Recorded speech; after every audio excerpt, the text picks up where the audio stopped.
8 তারিখের কথা, 7 তারিখের কথা স্মরণ করছি। ময়দানকে মোটামুটি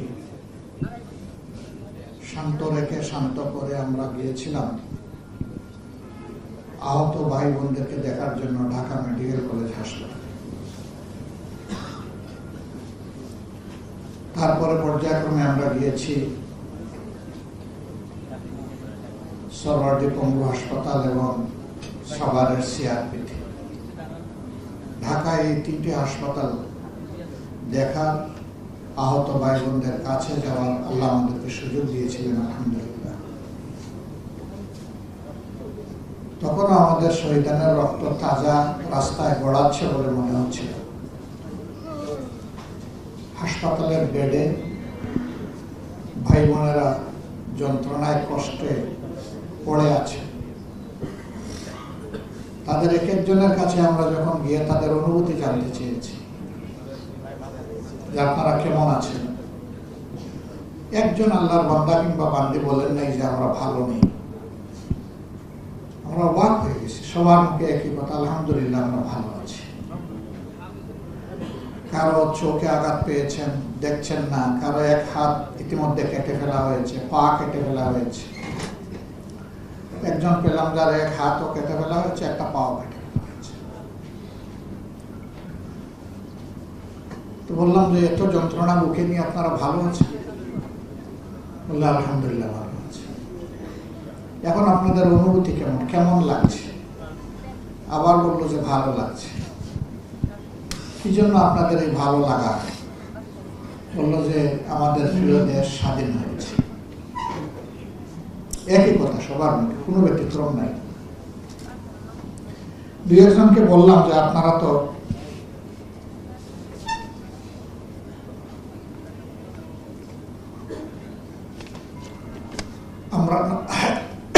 আপনারা তো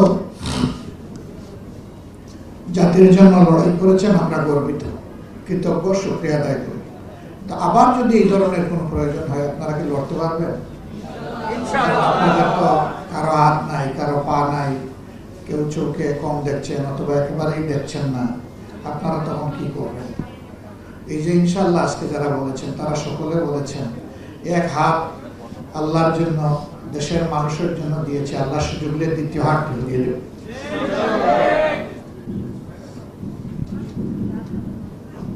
এক পা চলে গিয়েছে, অসুবিধা নাই, প্রয়োজনে আরেক পা দিয়ে দেব, তবুও কোনো ফেসিবাদকে আমরা বরদাস্ত করব না। ফেসিবাদীরা মানুষ নয়, মানুষ হলে মানুষকে এইভাবে খুন করতে পারে না। আপনারা দেখছেন অনবরত মিডিয়া আসছে, তিনি বাহিনী প্রধানদেরকে হুকুম করেছিলেন যত মানুষ খুন করে হয় আমার গদি ঠিক রাখো। কত বড় নির্দয়, কত ভাষান হলে এইরকম নির্দেশ দেওয়া যায়।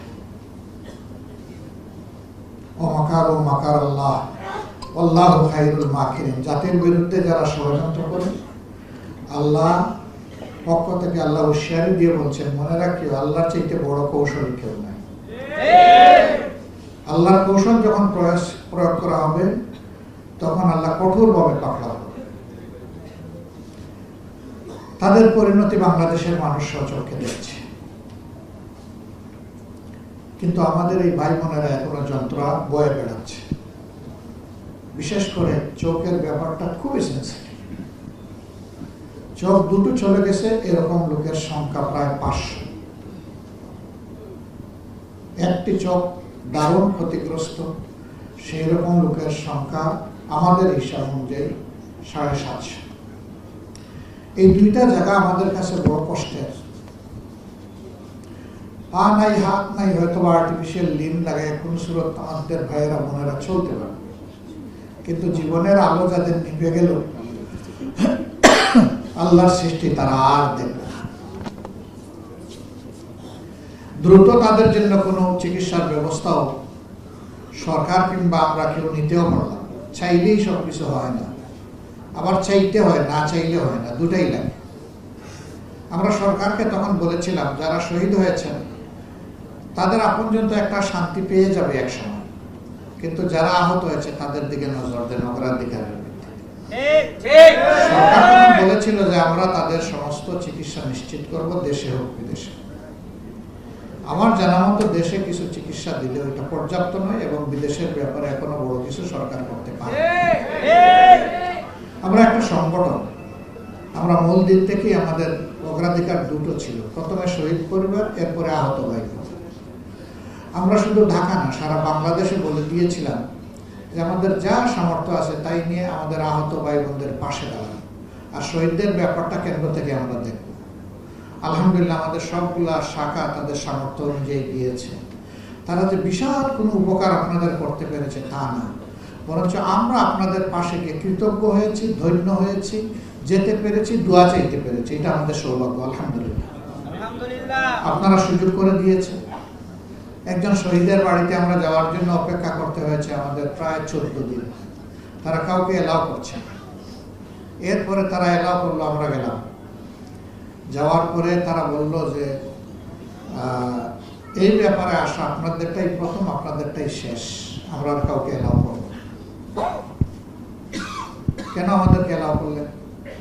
বললো যে আমরা বহু বিচার বিবেচনা করে দেখেছি যে আপনারা দুনিয়ার কোনো স্বার্থে নয়, আসলে আল্লাহর জন্য আপনারা ছোটাছুটি করছেন। আমরা এও বিচার করে দেখেছি যে আপনারা ছাড়া আর কেউ এই ব্যাপারে কোনো দায়িত্ব নেয়নি, সরকারও না। তাই আপনাদেরকে আমরা আহ্বান জানাবো। আমরা সবগুলা শহীদ পরিবারে আমাদের সামর্থ্য অনুযায়ী আমাদের মানবিক দায়িত্বের জায়গা থেকে চেষ্টা করেছি কিছু করার, কিন্তু এই পরিবারটি আমাদেরকে বললো যে আমাদের কোনো কিছুর প্রয়োজন নেই, আমরা এই ধরনের কিছু নিব না কারো কাছ থেকে। বললো যে আমার সন্তান তো আমার জন্য রুজি করে তার অ্যাকাউন্টে সে 24 লক্ষ টাকা রেখে গেছে। সে একজন ছাত্র, আউটসোর্সিং করতো, এই টাকা সে জমিয়েছে। তার টাকা দিয়ে এখন আমি আমার স্ত্রী দুইজন ইনশাল্লাহ আগামীকালকেই আমরা উমরায় যাচ্ছি। আমাদের প্রয়োজন নেই টাকা। এই টাকা দিয়ে যারা কষ্টে আছে তাদেরকে আপনারা সহযোগিতা করেন। তাদের এই আচরণ আমাদেরকে খুবই মুগ্ধ করেছে। ছেলেটার নামও মুগ্ধ। আল্লাহ আবু সাইদের বাড়িতে গিয়েছিলাম। এটাও ঠিক যে আমাদের আগে কেউ যায়নি। সেখানে যাওয়ার পরে তার মা বাপের মুখ দেখার সুযোগ আমাদের হয়েছে। একটা অতি গরিব ফ্যামিলি, একটাই সন্তান, তাদের উচ্চশিক্ষার একটু সুযোগ পেয়েছিল। বাকি কেউ, আমার ধারণা, আমি জিজ্ঞেস করি না এই লজ্জায়, তাদের অবস্থা দেখে মনে হয়েছে কেউ এসএসসি পাস করেনি, এর নিচে সবার অবস্থা। সেই ছেলেটা গোটা দুনিয়াকে কাঁপায় দিল, সাহসিকতার সাথে ডানা মেলে দিল আর বুক পেতে দিল। সে আশা করেছিল যে তার দেশের পুলিশ অন্তত তার বুকে গুলি মারবে না, কিন্তু একটা, দুইটা, তিনটা মারলো, মেরে শেষ করে দিল ছেলেটাকে। এই ছেলের জন্য জাতি গর্বিত এবং আমরা কৃতজ্ঞ। আল্লাহ তাআলা এই ধরনের ছেলে, এই ধরনের মেয়ে বেশি বেশি করে আমাদের মাদের গর্বে জন্মদান করুন। এই বীরই আমাদের দরকার বেশি বেশি। এই পরিবার এখন জাতীয় সম্পদ। যত শহীদ পরিবার সবগুলো জাতীয় সম্পদ। কেউ কেউ দলের কতজন শহীদ হয়েছে বলেছেন, আমরা কিচ্ছু বলবো না। আমরা শুধু বলবো যে মেহেরবানি করে কেউ দলের ভিত্তিতে আমাদের শহীদদেরকে ভাগ করবেন না। আমাদের শহীদরা আমাদের জাতীয় সম্পদ, তারা আমাদের জাতীয় বীর, এবং এইরকম যারা লড়াই করে আহত হয়েছেন তারাও আমাদের জাতীয় বীর। তাদেরকেও কেউ দলীয় ভিত্তিতে ভাগ করবেন না। তাদের প্রতি আমাদের সকলের কর্তব্য, আর আমরা তাদের কাছে ঋণী। এটা যেন সবসময় আমাদের মনে থাকে। 24-এর এই বিপ্লবের প্রত্যাশা সমাজ থেকে বৈষম্য দূর করা। বৈষম্য দূর করার পথে হাঁটলেই বৈষম্য দূর হবে, ভিন্ন পথে হাঁটলে হবে না। আপনি মক্কায় যাবেন হজ করার জন্য, মস্কোর প্লেনে উঠে বসলে মক্কা আপনার দেখা হবে না। আপনাকে মক্কার প্লেন ধরতে হবে, জেদ্দার প্লেন ধরতে হবে, মদিনার প্লেন ধরতে হবে যদি আপনি সেখানে যেতে চান। আপনি মুক্তি চাইবেন, আর আপনি মানুষের গড়া আইন দিয়ে মুক্তি পাবেন, এটা আপনি কল্পনা করলে বোকার স্বর্গে বাস করবেন। সমস্ত সৃষ্টির যিনি স্রষ্টা, তিনি যে আইন দিয়েছেন, মুক্তি কেবল সেই আইনে, অন্য কোনো জায়গায় নেই। এই আইনের জন্যই জামাতে ইসলামী লড়াই করে। অন্যরা কি জন্য লড়াই করেন তারা বলতে পারবেন, তবে তাদের সাথে একান্ত আলোচনায় অনেকে বলেন যে ভাই, আমি যদি না থাকি আমার দল দিয়ে কি হবে, আগে দেখবো আমি কোথায় আছি, আমার পর ঠিক আছে কিনা, আমি অমুক হইতে পারলাম কিনা, তমুক হইতে পারলাম কিনা। যদি আমি পারি আমার রাজনীতি ঠিক, যদি আমি না পারি আমি রাজনীতি করবো না। আর জামাতে ইসলামের বক্তব্য এই ক্ষেত্রে ভিন্ন, যে জীবনেও যদি আমরা ক্ষমতায় না যাই, কোনোবারের জন্য একজন এমপিও যদি আমাদের নির্বাচিত না হয়, একজন মন্ত্রীও যদি আমরা ভবিষ্যতে না পাই, এই জন্যে আদালতে আখেরাতে আমাদের নাজাত আটকা পড়বে না। আমাদের নাজাত আটকা পড়বে আল্লাহ যে বিবেক দিয়েছেন, সেই বিবেক অনুযায়ী মানুষকে যদি সম্মান করতে না পারি, মানুষকে যদি ভালোবাসতে না পারি, তাহলে আমাদের নাজাত আটকা পড়ে যাবে। আমরা আমাদের সহকর্মীদেরকে একটাই কথা বলি, মানুষ আশরাফুল মাখলুকাত, মানুষকে বেশি করে সম্মান করো এবং মানুষকে বেশি করে ভালোবাসো। এই ভালোবাসা এবং সম্মানের জায়গাটা আমরা ধরে রাখতে চাই। আপনারা আমাদের জন্য দোয়া করবেন। আপনাদের সাথে আমরা আছি ইনশাআল্লাহ। আমরা সরকার নই, তারপরে দুইটা দেশকে আমরা অনুরোধ করেছিলাম যে কিছু উন্নত চিকিৎসা তোমরা আমাদের জন্য ব্যবস্থা করো। সরকার বলবে তার জায়গা থেকে, আমরা বলতেছি আমাদের জায়গা থেকে। আমাদের অনুরোধে একটা দেশ থেকে তাদের টিম পাঠিয়েছিল, তারা মাসখানেক এখানে পুরো একটা টিম 1 মাস তারা সার্ভিস দিয়ে ব্যাক করেছে, আমরা তাদের কাছে কৃতজ্ঞ। আরেকটা দেশকে আমরা বলেছি আমাদের এই 2 সেক্টর, আমাদের চোখ হারা ভাই বোন আর আমাদের হাত পা হারা ভাই বোন, এদের জন্য তোমরা একটু করো। তারা আশ্বাস দিয়েছে। তবে আমরা সরকারকে বলেছি, সরকার প্রধান যেন তাদের প্রধানকে একটু ফোন করে এই ব্যাপারে একটু কিছু বলেন। তিনি বললেই বাকি কাজটা সহজ হয়েছে এবং তারা এখন মানসিকভাবে প্রস্তুত। কিন্তু রাষ্ট্রের একটা নিয়ম কানুন আছে, এটা রাষ্ট্রকেই করতে হবে। আমরা ইনশাল্লাহ এই ক্ষেত্রে সর্বাত্মক সহযোগিতা, যদি আমাদের আহত বঙ্গু ভাইদেরকে অগ্রাধিকারের ভিত্তিতে যে যত বেশি কষ্টের মধ্যে আছে, তাকে যদি উন্নত দেশগুলোতে পাঠানো হয়, সেখানে হসপিটালে না রেখে যদি বাইরেও রাখতে হয়, আমরা কথা দিচ্ছি, আমরা ভিক্ষা করে হলেও সেইখানে তাদেরকে রাখার ব্যবস্থা করবো ইনশাআল্লাহ। আমরা তাদের পাশে থাকবো এবং থাকতে পারলেই আমরা মনে করবো যে আল্লাহ আমাদের প্রতি রহমশীল আছে। আমরা বেদরদি, আমরা নির্দয় হতে চাই না। আল্লাহ যেন আমাদের অন্তরটাকে মানুষের প্রতি ভালোবাসা দিয়ে পরিপূর্ণ করে দেন। এখানে রাফসান নামের একটা ছেলে নিয়ে তার মা হাজির হয়েছিলেন। মা তো তিনি কথাই বলতে পারলেন না, তার এই শিশুর কথা চিন্তা করে। সম্ভবত আমি জানলাম যে শরীয়তপুরে তাদের বাড়ি, এখানে কোথায় তারা থাকেন আমি খোঁজখবর নিব ইনশাআল্লাহ। আমি জানি না এই মায়ের কয়টা সন্তান আছে, তো এই ছেলেটাও আমাদের জাতীয় বীর। এই যে শিশু, বয়স বোধহয় 2.5-3 বছর হবে, এর বেশি হবে না, মায়ের কোলে যা দেখলাম, এও আমাদের জাতীয় বীর। সব বীরকে আমরা কুলে নিতে পারবো না, আমরা আমাদের হৃদয়ের কুলে সবাইকে ধারণ করি। আর এই ছেলেটা যদি তার মা বাপ আমাদেরকে সুযোগ দেন, তাহলে সে বড় হওয়া পর্যন্ত তার বাকি চিকিৎসা এবং তার শিক্ষা সকল মজলুমের প্রতীক হিসাবে আমরা একটু খেদমত করতে চাই, এই দায়িত্ব নিতে চাই। যদি তার মা বাপ আমাদেরকে এই সুযোগ দেন, আর না দিলে আমাদের করার কিছু নেই। এটা আমরা একটা দরখাস্ত ওনাদের কাছে দিয়ে রাখলাম। আমরা আশা করি তারা এটা বিবেচনায় নেবেন ইনশাআল্লাহ। আমরা বিভিন্ন জায়গায় গিয়েছি শহীদ পরিবারগুলোতে। এই যে এখানে নারায়ণগঞ্জে একটা ঘটনা ঘটেছিল, আপনারা জানেন, সুমাইয়া নামে একজন বোন আমাদের শহীদ হয়েছে। তার বাচ্চা সুবাইয়া, তাকে দেখতে গিয়েছিলাম, তখন কয়েক মাসের শিশু সেটা। তো ওকে খুলে আমরা নিতে পেরেছিলাম। আমরা সবার পারি নাই, বলেছিলাম যে এই শিশু এখন আমাদের শিশু। এই শিশুকে নেওয়ার জন্য অনেক শিল্পপতি তারা চেয়েছেন যে তাদের মেয়ে বানিয়ে নেবেন। এরা জবাব দিয়েছে, সর্বপ্রথম যাদেরকে এই শিশুর দায়িত্ব আমরা দিয়েছি তারাই আমাদের জন্য যথেষ্ট। মানে তারা জামাতে ইসলামের হাত থেকে এটা নিয়ে অন্য কারো হাতে দিতে চাচ্ছেন না। তারা আমাদেরকে কৃতজ্ঞ করেছেন, আলহামদুলিল্লাহ। আল্লাহ তাদের মর্যাদা অনেক বাড়ায় দিন। রাজশাহীতে একটা ভাই, তিনি শহীদ হয়েছেন, তিনি রিক্সা চালাতেন। তো তার পরিবারে গিয়েছিলাম, তার ভাইয়েরা, তার মা এবং শহীদের স্ত্রী তারা এসেছিলেন। তো আমি ওই মেয়েটাকে জিজ্ঞেস করেছিলাম, মা তুমি কেমন আছো? তো মেয়েটা কেঁদে দিল, কেঁদে দিয়ে বললো, আলহামদুলিল্লাহ আমি তো ভালো আছি, কিন্তু আমার গর্ভের সন্তানের কি হবে? আমি তো 6 মাসের অন্তঃসন্তান।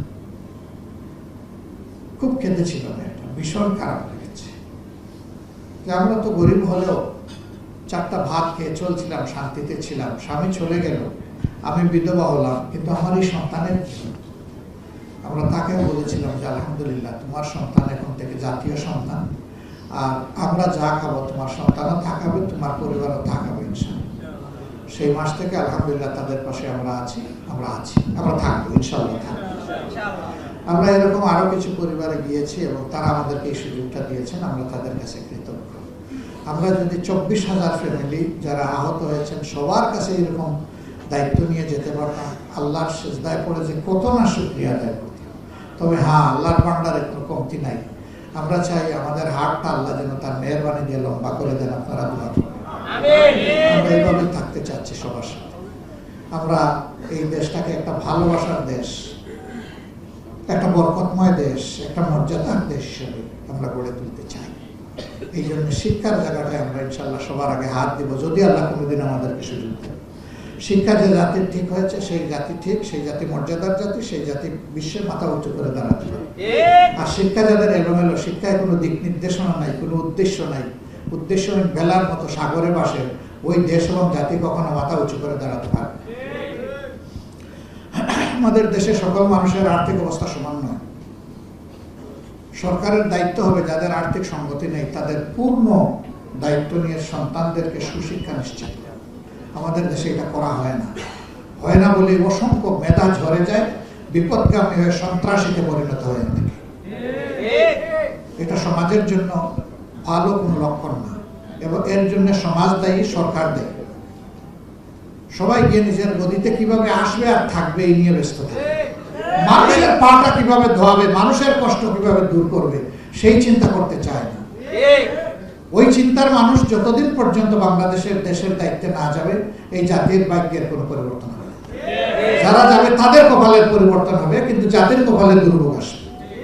আমরা সেই রকম একটা আগামী চাই, নতুন বাংলাদেশ চাই। এই বাংলাদেশের সাথে আপনারা থাকবেন ইনশাআল্লাহ। আবার যুদ্ধ করতে রাজি আছেন ইনশাআল্লাহ।